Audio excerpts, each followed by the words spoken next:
Ai ai, os dragões, né, gente? Essas criaturas belas e colossais que imperam pelos céus e possuem uma força enorme. A gente tem uma boa literatura delas na Idade Média e também na mitologia germânica.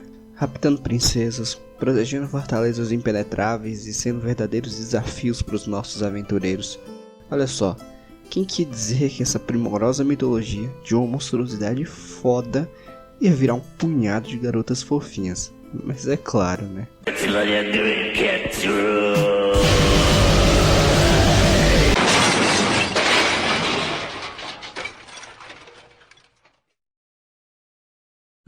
E olha, a história dessas garotinhas fofinhas ficou até que bem popular de uns anos pra cá. E acabou atraindo muitos olhares, vamos dizer que por motivos não muito honrosos. Mas desde 2013 a gente já tinha uma publicação de mangá acontecendo. E o anime que eles lançaram foi uma ótima aposta, justamente porque ele adaptou bem a estrutura do mangá.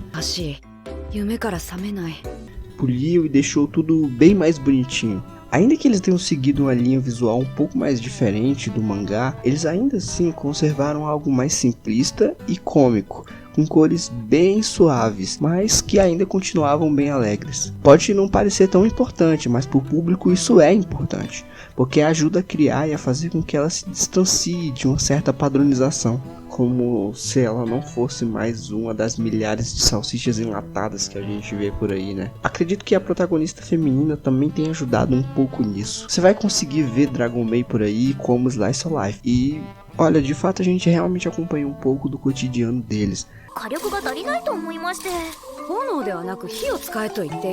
Mas isso não é a coisa mais importante e nem todo o foco da história. Ela expande para bem mais do que isso daí. E ainda mais, esse título aqui em específico, eu não colocaria Slice of Life. Tem muito mais coisa acontecendo.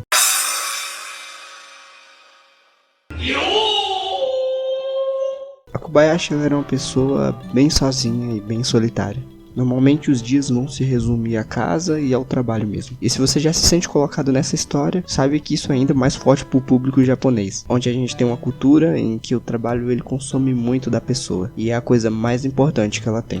Em vários momentos a gente vê como a Kobayashi mostra isso, como ela é entregue a isso que ela faz. Sem muitos amigos, ela ainda mantém um relacionamento bem distante com a família. E é claro que a Toru é o pontapé inicial disso tudo. É o tipo de quebra que permite que a história comece a contar sobre um caminho mais inspirador e que permita a fantasia acontecer. Mesmo bebaça, ela salva a vida da Toru. E é nessa conversa que ela convida ela pra morar junta.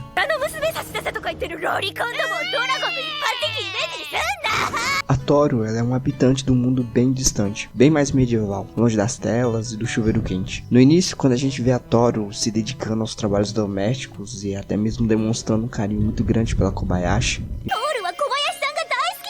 uma certa atenção também, a gente não entende o quão peculiar isso acaba sendo, quão distante isso é da natureza dos dragões. E isso durante alguns episódios e durante os primeiros episódios vai ser tudo que a gente vai ter. Vai ser grande parte do anime. A adaptação que a Toru vai ter com a Kobayashi e com a comunidade humana de certa forma. E esse é um ponto muito importante, não só pra ela, mas a gente vai perceber que também pra todos os outros personagens. Quando a Toru aprende a usar o telefone, ela liga pra pedir alguns conselhos. E nesse momento a gente escuta pela primeira vez o Fafnir, debulhando um pouco do seu ódio pela humanidade.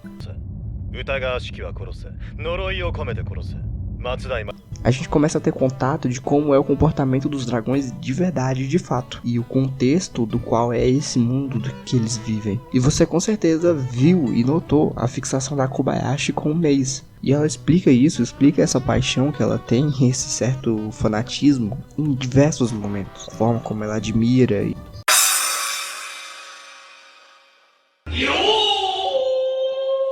Pra quem não sabe, Mei são uma cultura otaku. Tanto o anime como o cosplay ficaram bem famosos no Japão. Tudo isso porque um gênero de animes ficou bem famoso lá no início dos anos 2000, construindo a identidade de empregadas bem sofisticadas, das quais eles chamavam de Meis. E normalmente as histórias passavam na era vitoriana e incluíam em grande parte delas um romance.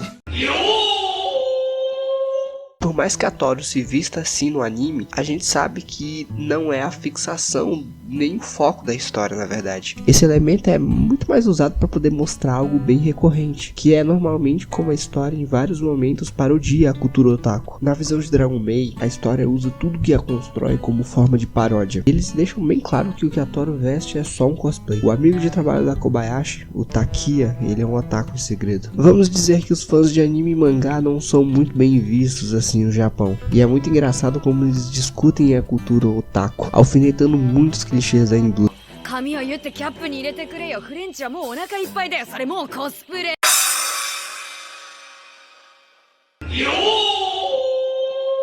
O relacionamento entre as duas não é discreta, mas ela é sutil. E a gente vê demonstrações dessa afeição em toda a série.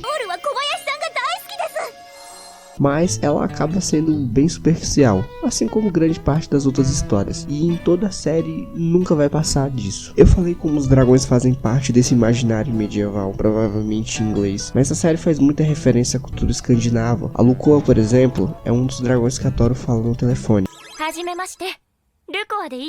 Ela conta uma história e nesse momento a gente vê uma imagem nitidamente da árvore Yggdrasil e dos 9 mundos. Inclusive, o nome de vários dragões tem influência direta na cultura escandinava, como Toru ou Fafnir, por exemplo.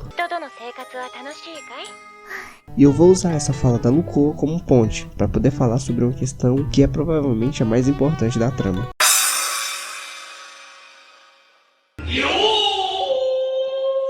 X-Men é outra obra que fala bem sobre isso. Quem gosta de quadrinhos sabe. A gente tem um preconceito de indivíduos A contra indivíduos B. Pra mim, esse é um dos pontos auge de Dragon Maid. Não só como a Toru e os outros dragões tentam se ambientar, mas como eles acabam destruindo a imagem que eles tinham dos humanos.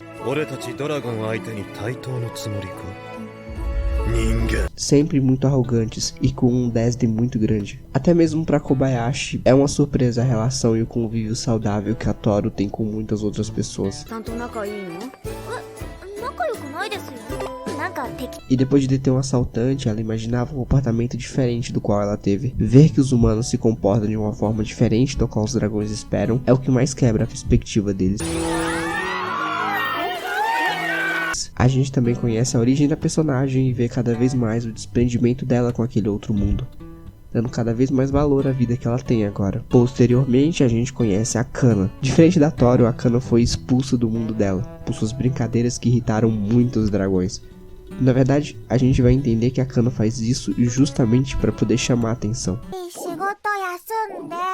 principalmente dos pais dela, já que ela sempre viveu sozinha e de forma solitária. E por esse comportamento mais infantil, a aparência e a personalidade humana dela é toda construída em cima disso. O fato da Kobayashi aceitar ela sem pedir nada provavelmente comove a Kana, e a partir daqui ela vê ela de outra forma, tendo nela as figuras paternas das quais ela nunca teve antes. E em vários episódios algumas boas cenas de luta são animadas, e por mais que isso não tenha necessidade, se você encara como um título convencional, na verdade. Mas pra mim é a oportunidade de mais uma vez mostrar outra visão da mesma história e não se restringir aos limites que o próprio público constrói em cima da trama. O mundo dos humanos é calmo e pacífico. Sem perceber isso, é o que provavelmente atrai essas criaturas. Com pouco espaço para muito dragão, a Kobayashi aluga um apartamento maior. Enquanto a Toru explica como os dragões se adaptam bem a vários lugares e não mantêm um lar fixo. No novo apartamento, os vizinhos fazem barulho pra caramba. Mas mesmo assim, mesmo tentando resolver o problema, a Kobayashi não perde muito a cabeça. Para ela, ter pessoas por perto é conviver com esses problemas. E tanto pra Toru quanto pra gente, ela deixa subentendido que isso ainda é bem distante da vida solitária que ela tinha. A gente então finalmente conhece todos os dragões, e conhecemos pela primeira vez o Fafnir. O Fafnir é o dragão que mais ódio tem pelos humanos,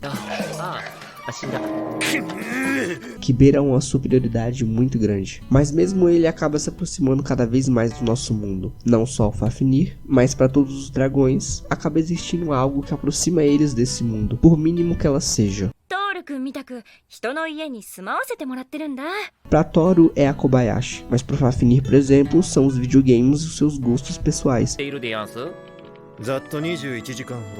E mais tarde é exatamente isso que faz ele trocar a vida solo pela companhia do Takia. E mesmo esse dragão amaldiçoado acaba aceitando um pouco da nossa humanidade. Tanto para Kobayashi quanto para Toru, elas proporcionam uma vida da qual antes elas não tinham. Em um certo episódio, a Kobayashi explica que se os alunos se vestirem da mesma forma, isso faria com que as diferenças se diminuíssem. Mas aparentemente nenhuma das duas concorda com essa conclusão, retratando a exclusão do diferente. É uma ótima brecha da qual o autor usa para tecer uma crítica para uma realidade que eu e você provavelmente já vimos. Quando a Kana deseja ir à escola, a Toru deixa bem claro que viver da mesma forma que os humanos é viver situações que podem não ser muito confortáveis. E na verdade, a Kana é a primeira a aceitar isso, a aceitar e a estar disposta a viver a experiência por completo. E sobre o que acaba aprendendo os dragões nesse mundo, em uma certa conversa entre a Toru e o Fafnir, nós temos uma das conversas mais importantes da obra. O Fafnir questiona todo o esforço feito dos dragões pelos humanos nesse mundo, e dizer que a única coisa que prende a Toru a esse mundo vai morrer um dia. Ela também aceita essa realidade, dando valor ao tempo e não pretendendo voltar nunca mais ao mundo deles. Em um certo episódio a gente acaba conhecendo também uma maluca que se veste de meia, assim como a Toru.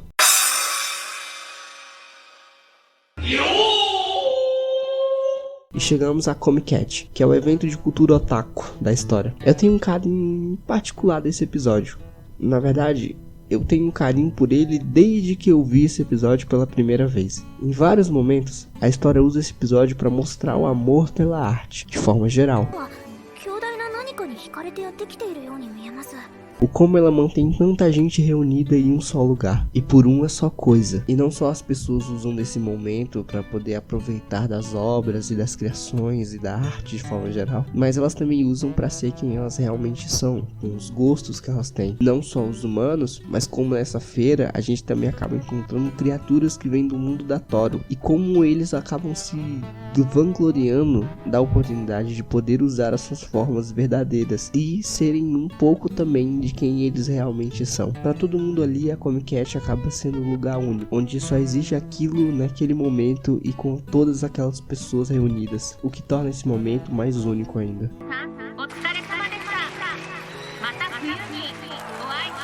Quando as duas competem pelo melhor bento, elas se sentem iguais. Por isso podem rivalizar entre elas. E pertinho do final a gente conhece a Elma, que é um dragão. Um dragão que não é muito próximo dos outros, mas que também se aproxima do nosso mundo por um motivo. No caso dela, é pela comida. E diferente dos outros dragões, ela está por conta própria. Depois de uma certa crise de ciúmes, nós entendemos um pouco da solitária carreira da Kobayashi e como ela possui uma certa dificuldade em expressar seus sentimentos. E a gente chega provavelmente no melhor episódio. Um evento escolar esportivo faz a Kana atrair sua atenção, já que ele vai contar com a presença dos pais. A Kobayashi até tenta não ir, mas com o desapontamento da garota ela começa a correr contra o tempo. O Kiyata acaba percebendo isso e entende que a Kobayashi começa a agir não só por seus motivos pessoais, mas pela influência e importância dos outros à sua volta. Ou seja, todo aquele esforço por estar livre naquele dia não é só por causa dela. É um episódio bem mais movimentado e seria facilmente um bom encerramento, já que ele estreita bastante os laços entre vários personagens. A história acaba não terminando tão bem quanto eu imaginava. Ela segue um caminho mais convencional, explorando o ápice da trama e da mitologia, já que aqui o pai da Kobayashi luta para trazer a sua filha de volta, o que acaba não acontecendo depois de meia dúzia de palavras bonitas. O interessante realmente é ver como a protagonista lida com a solidão, depois que ela não tem mais alguém por perto.